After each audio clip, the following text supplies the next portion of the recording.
पावन साधना स्थली पर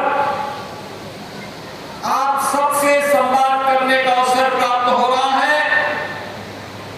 मैं आप सबका हृदय से अभिवादन करते हुए मां गंगा से आप सबके सुख और समृद्धि की कामना करता हूं।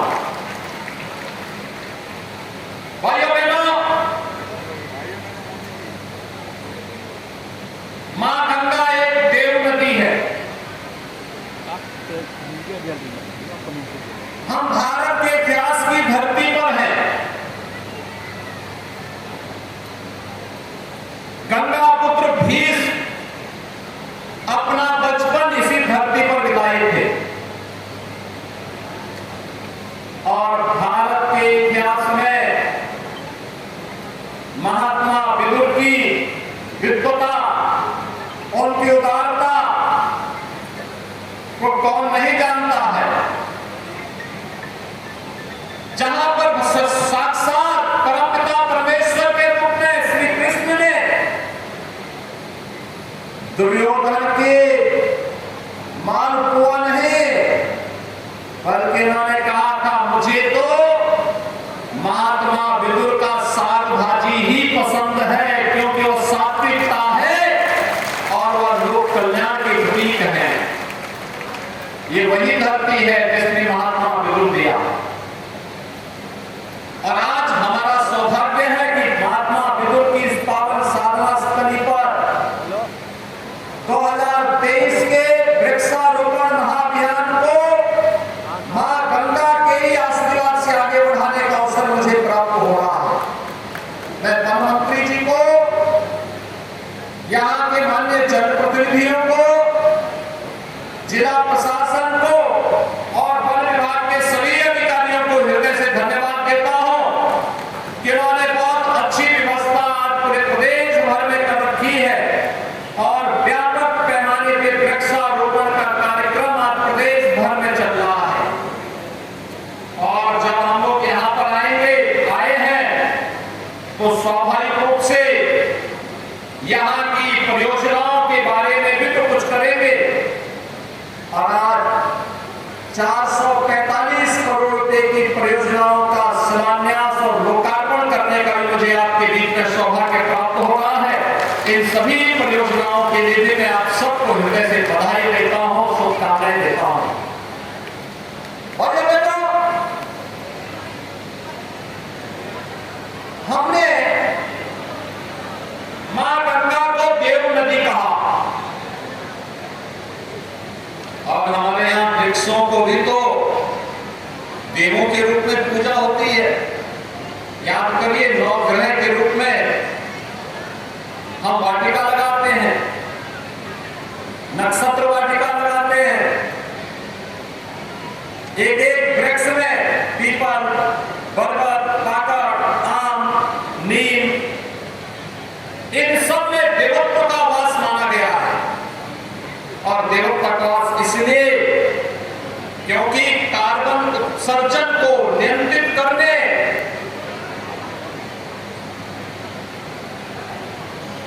कार्बन डाइऑक्साइड को नियंत्रित करने और वायु को शुद्ध और पर्यावरण को शुद्ध करने के माध्यम हमारे वृक्ष जो है, याद करना कि हमारे वृक्ष न केवल जल संरक्षण का कार्य करते हैं बल्कि पर्यावरण शुद्धि के साथ साथ इस वातावरण के संतुलन को बनाए रखने का भी कार्य करते हैं।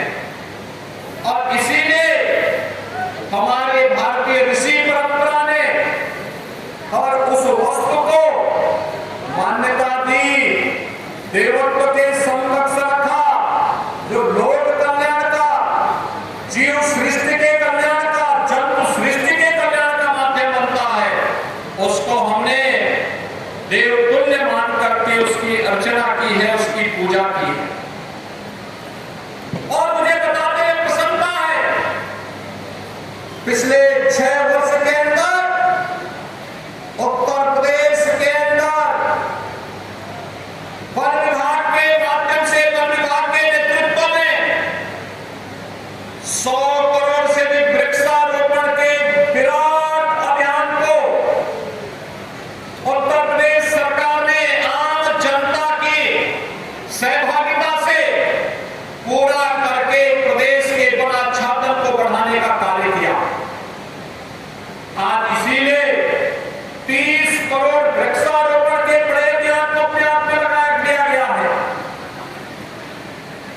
पेड़ लगाओ, पर्यावरण बचाओ।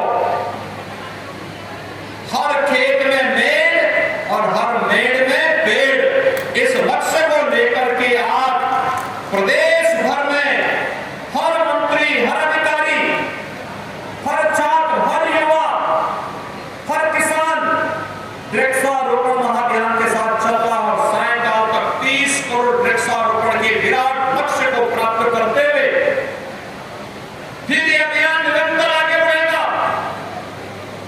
15 अगस्त को फिर 5 करोड़ वृक्षारोपण का कार्यक्रम संपन्न होगा।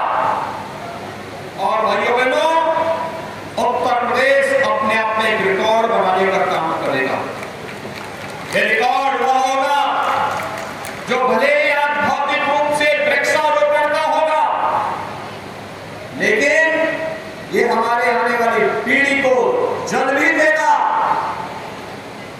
उनके कल को सुधारेगा भी, जब पर्यावरण शुद्ध होगा। और ये जल जीवन का प्रतीक बनेगा, रोजगार का प्रतीक बनेगा, इनके स्वस्थ जीवन को आगे बढ़ाने का प्रतीक बनेगा। उत्तर प्रदेश के वन विभाग ने इसके साथ बेहतर प्रयास किया है।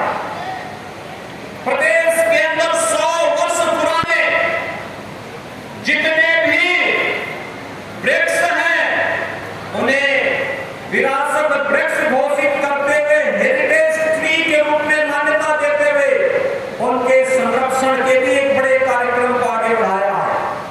और मैं आप सबसे प्रदेशवासियों से अपील करूंगा, आपके गांव में, आपके मोहल्ले में, आपके नगर में जहां कहीं भी विरासत वृक्ष हो, उनके संरक्षण के लिए हम सबको आगे आना होगा, क्योंकि उसके साथ हमारे पूर्वजों का संबंध रहा है, हमारी पीढ़ियों का संबंध रहा है। और न जाने कब तक वो वृक्ष कोई छाया देगा, कोई फल देगा, कोई पर्यावरण को शुद्ध करने में, कोई जल संरक्षण में अपना योगदान देगा और इस विराट अभियान का हिस्सा बनकर के इस प्रकृति की सुंदरता को बनाए रखने में योगदान देगा। इसलिए विरासत वृक्षों को भी आगे बढ़ाने का कार्य हम सबको करना है। लग रहे हैं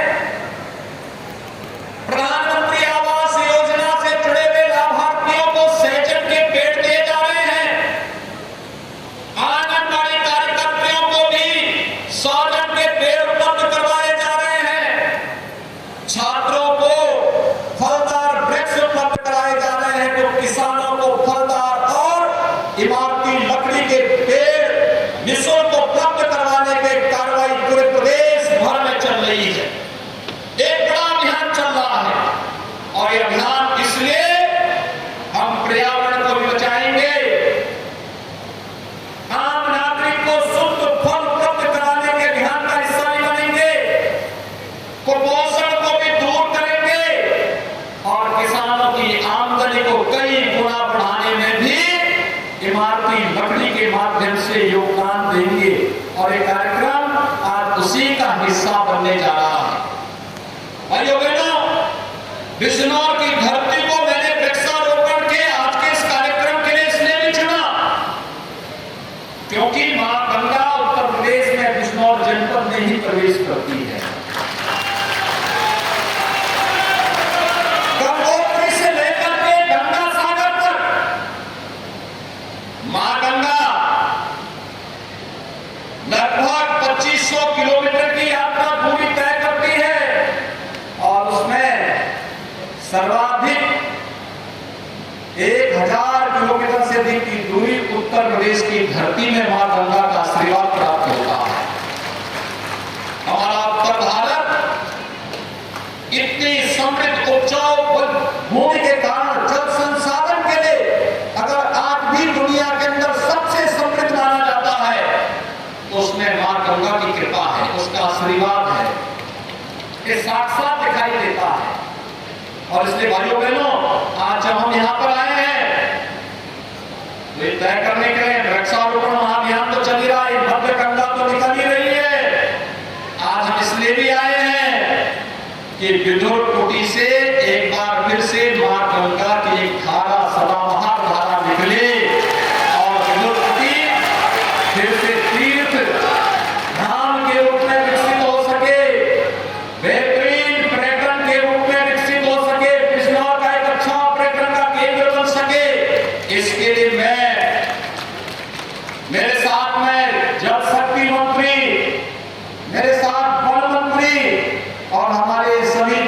प्रतिनिधि एक साथ आपके बीच में यहां पर उपस्थित हुए हैं, क्योंकि